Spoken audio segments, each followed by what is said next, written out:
शिवानी मिश्रा, बड़ी खबर आपको हनुमानगढ़ से बता दें। एथेनॉल फैक्ट्री विवाद फिर से गर्मा चुका है और फैक्ट्री विवाद को लेकर सांगरिया में महापंचायत होगी। प्रशासन ने टिब्बी में इंटरनेट सेवा बंद की है। एथेनॉल फैक्ट्री को लेकर किसानों का विरोध, सांगरिया में भारी पुलिस बल की तैनाती की गई है। हनुमानगढ़ से ये खबर है। एथेनॉल फैक्ट्री को लेकर आज फिर महापंचायत होने जा रही है और महापंचायत संगारिया की धान मंडी में दोपहर से शुरू हो जाएगी और महापंचायत में हनुमानगढ़, श्रीगंगानगर के साथ ही हरियाणा और पंजाब से भी किसान शामिल होंगे। महापंचायत को देखते हुए इंटरनेट सेवा को बंद कर दिया गया है। इलाके में धारा 163 लागू कर दी गई है। महापंचायत को लेकर प्रशासन भी अलर्ट मोड पर है और कस्बे में बड़ी संख्या में पुलिस बल को तैनात किया गया है। पुलिस ने मंगलवार रात से सांगरिया कस्बे में प्रवेश के चारों प्रमुख मार्गों पर बैरिकेडिंग कर दी है। इसके साथ ही बाहर से आने वालों को जांच के बाद ही प्रवेश दिया जा रहा है। बता दें कि पुलिस और प्रशासन टिब्बी की घटना से सबक लेते हुए हर संभव सावधानी बरत रही है। किसान महापंचायत के मद्देनजर प्रशासन ने सुरक्षा और कानून व्यवस्था बनाए रखने के लिए सांगरिया की सीमाओं में धारा 163 लागू कर दी है। किसान साथियों की आवाज मिलना चाहिए। तो आज महापंचायत होगी किसानों की। एथेनॉल फैक्ट्री का विरोध जो किसान लगातार कर रहे हैं, उसी के मद्देनजर आज बड़ी संख्या में संगारिया में किसान जुटने वाले हैं। धारा 163 यहां पर लागू की गई है। रास्तों पर बैरिकेडिंग की गई है और भारी संख्या में पुलिस बल की तैनाती है ताकि यहां पर किसान उग्र न हो। इंटरनेट सेवाओं को एहतियातन बंद कर दिया गया है। एथेनॉल फैक्ट्री का जो विवाद है वो गर्माता नजर आ रहा है।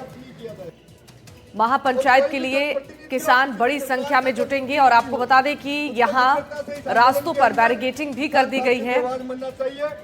दरअसल किसानों की जो परेशानी है इस फैक्ट्री को लेकर, उनका कहना है कि फैक्ट्री से दूषित पानी निकलेगा, पर्यावरण पर इसका असर होगा और पानी और हवा प्रदूषित होगी। आसपास के क्षेत्रों पर भी इसका प्रतिकूल असर होगा और यही कारण है कि किसान इसका विरोध कर रहे हैं। इसके पहले भी यहां टिब्बी में नजर आई थी तस्वीरें जहां पर किसानों ने एथेनॉल फैक्ट्री का विरोध किया था। यहां पुलिस के साथ झड़प भी हुई थी। उसके बाद से ही लगातार कोशिश ये की जा रही है कि बातचीत के जरिए समाधान इन समस्याओं का निकल पाए। मनीष इस खबर पर ज्यादा जानकारी देने के लिए जुड़ चुके हैं। मनीष, अब किसानों ने फैक्ट्री के विरोध में महापंचायत को लेकर तैयारी की है। जरा बताइए कि महापंचायत कब होगी, कहां होगी और कितने किसान इसमें शामिल होने वाले हैं?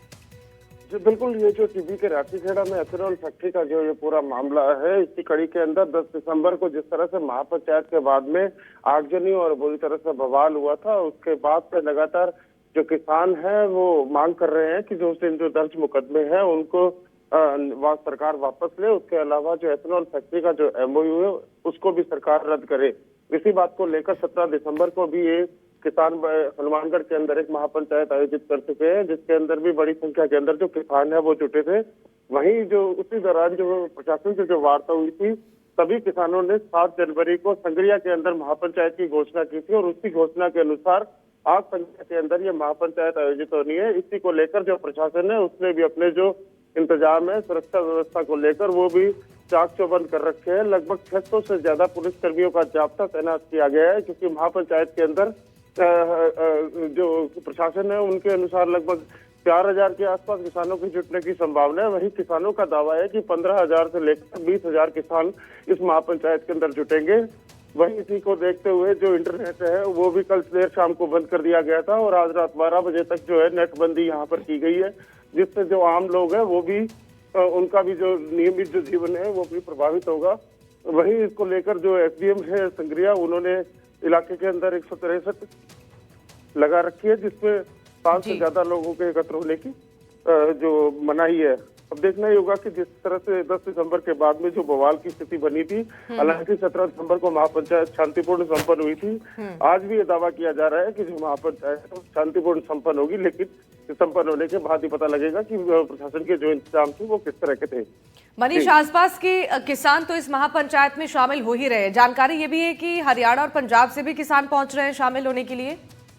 जी बिल्कुल, आज जो किसान है उनका कहना है कि जो ये पूरा जो महापंचायत है ये किसान के नाम पे की जा रही है और किसान जो न सिर्फ राजस्थान के हनुमानगढ़ क्षेत्र के बल्कि इसके अलावा राजस्थान के भी दूसरे क्षेत्रों से और पंजाब और हरियाणा के किसानों के भी आने का दावा किया जा रहा है। लेकिन जिस तरह से आज मौसम ने करवट ली है, जिस तरह से घना कोहरा यहाँ देखने को मिल रहा है, बरसात नहीं मावट जैसी हालात जो सड़कों पे बनी हुई है, अब देखना ही होगा कि जिस तरह से यहाँ का मौसम है वो जो किसान है उसके अंदर अपना कितना जोश दिखा पाते हैं और कितने लोग महापंचायत तक पहुंच पाते हैं। बिल्कुल ठीक है मनीष, नजर बनाकर रखिएगा, अपडेट्स आपसे लेते रहेंगे। बहुत शुक्रिया फिलहाल जानकारी देने के लिए।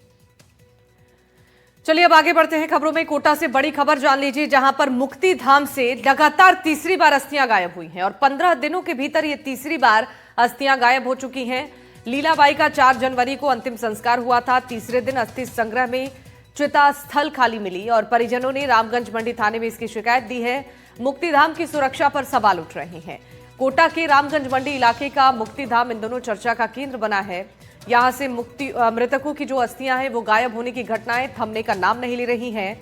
पिछले 15 दिनों में ये तीसरी बार हुआ है जब किसी के अंतिम संस्कार के बाद अस्थियां और राख लापता हो गई। 4 जनवरी को बुजुर्ग महिला लीलाबाई का अंतिम संस्कार मुक्तिधाम में हुआ था। परिवार के सदस्य तीसरे दिन अस्थियां इकट्ठा करने पहुंचे तो पता चला कि जो चिता वाली जगह है वो पूरी तरह से खाली है। परिजनों को लगा कि जैसे उनकी आस्था के साथ कोई बड़ा धोखा हो गया। उन्होंने तुरंत रामगंज मंडी में शिकायत दर्ज कराई और दोषियों को सजा देने की मांग की। लीला देवी मेरी कजिन सिस्टर थी। 4 तारीख को इनका दाग हुआ था। उसके बाद दिन से हम रोज यहाँ पे शाम को टाइम दूध रखने आते हैं। रात को आए, व्यवस्थित अच्छी तरह सब कुछ बढ़िया था। जब सुबह हम इसके तिये के लिए आए तो यहाँ पे हमें कुछ भी नहीं है। ये इसकी गौरव, अब हम हरिद्वार जाएं तो क्या लेके जाएं, कैसे उनका बाकी कार्यक्रम हो। थाने में भी रिपोर्ट करवाई है। इसमें मैंने अभी थाना अधिकारी से बात की है रामगंज मंडी। उन्होंने बताया है कि 3-4 दिन पहले भी इसी तरह घटना हुई थी, सूचना मिली थी। इस पर हमने नगर पालिका चेयरमैन साहब संपर्क किया है। नगर पालिका को पत्र भी लिखेंगे कि वो CCTV कैमरा लगाए ताकि इस प्रकार की घटना की पुनरावृत्ति नहीं हो।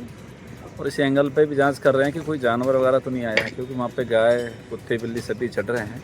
लेकिन CCTV कैमरे से इस घटना को कवर किया जा सकेगा। शाकिर इस खबर पर ज्यादा जानकारी देने के लिए कोटा से हमारे साथ लाइव जुड़ चुके हैं। शाकिर, मुक्तिधाम से अस्थियां लगातार चोरी हो रही हैं, कई सवाल खड़े हो रहे हैं कि आखिर यहां पर व्यवस्थाओं को दुरुस्त क्यों नहीं किया जा रहा है। देखिए बिल्कुल, और 15 दिन में ये तीसरी बार है, तो बिल्कुल जो परिवारजन है और जो क्षेत्र के लोग हैं उनमें आक्रोश भी है। क्योंकि इससे पहले 30 दिसंबर को मुन्नी बाई जो है जिनका देहांत हुआ था, उनकी भी अस्थियां जो है वहां से गायब हो गई थी। वहां पर राख मिली थी।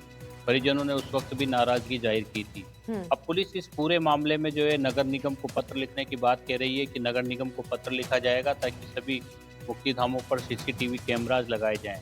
लेकिन ये रामगंज मंडी का ही मामला नहीं है। इससे पहले कोटा शहर में भी जो है सुभाष नगर, नयापुरा, छावनी और केशवपुरा जैसे जो मुक्तिधाम है वहाँ पर से भी जो है इस तरह के मामले सामने आए हैं। तो कहीं ना कहीं मुक्तिधामों पर जो है सुरक्षा के पुख्ता इंतजाम, गार्ड की व्यवस्था के साथ में CCTV कैमरों की जो है वो दरकार है।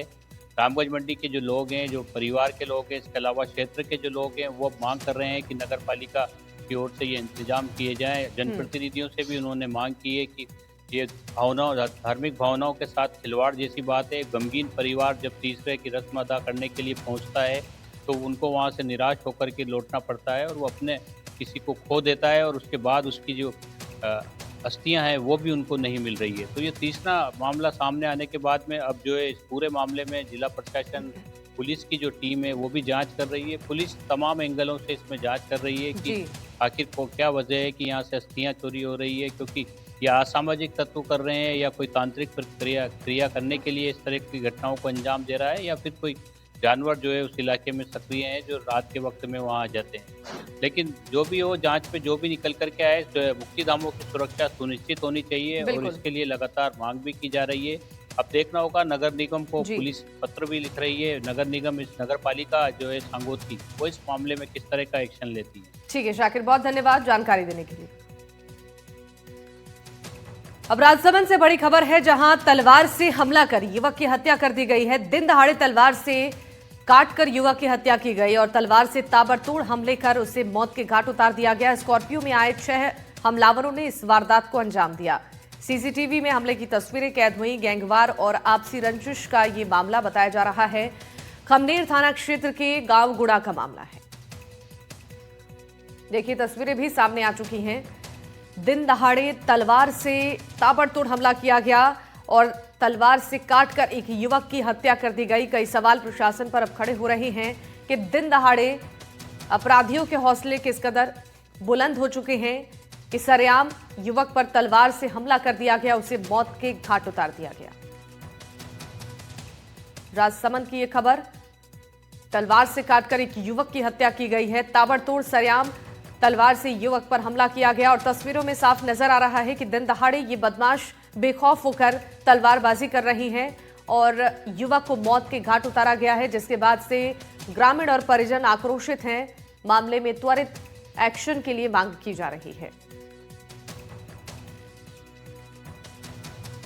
तरुण इस खबर पर जानकारी देंगे। तरुण बताइए, ये जो मामला सामने आया है इसकी तस्वीरें भी सामने आ चुकी है, क्या आरोपियों की पहचान